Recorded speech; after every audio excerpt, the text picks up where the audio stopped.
Setelah sempat tarik ulur, akhirnya Kota Palembang mengajukan pembatasan sosial berskala besar ataupun juga PSBB. Untuk pencegahan penyebaran virus COVID-19, Wali Kota Palembang telah menandatangani surat pengajuan PSBB ke Kementerian Kesehatan. Sejauh ini, kasus positif COVID-19 di Kota Palembang terus meningkat. Terlebih, Kota Palembang telah ditetapkan zona merah mengingat penyebaran COVID-19. Secara transmisi lokal telah terjadi di 16 kecamatan. Kajian dan data terkait pengajuan PSBB dan juga durasi penerapannya sudah disiapkan.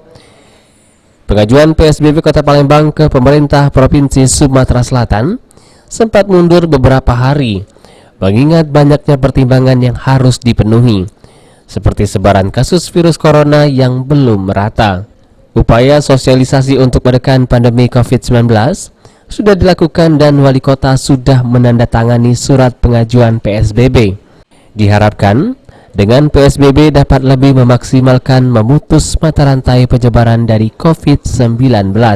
Hingga 2 Mei 2020, sudah ada 90 kasus positif di Kota Palembang. Melihat dari penyebaran pemerintah Kota Palembang, dipastikan sudah siap menjalankan PSBB.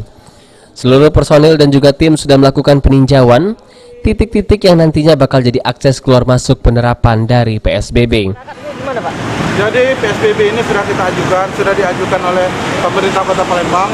Sosialisasi masyarakat tetap seperti ini, kita sosialisasi tetap lanjut. Jadi kita warga Palembang siap untuk menghentikan penyebaran COVID-19 ini. Mau tidak mau PSBB harus dilaksanakan.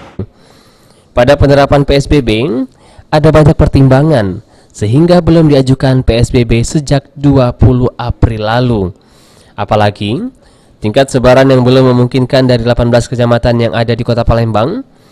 Apalagi penerapan PSBB harus disertai peta sebaran dan juga kurun waktu sebarannya. Kasus positif sudah banyak, begitu juga dengan transmisi lokal yang sudah memungkinkan penerapan dari PSBB. Julius Lumban Gaul, PAL TV.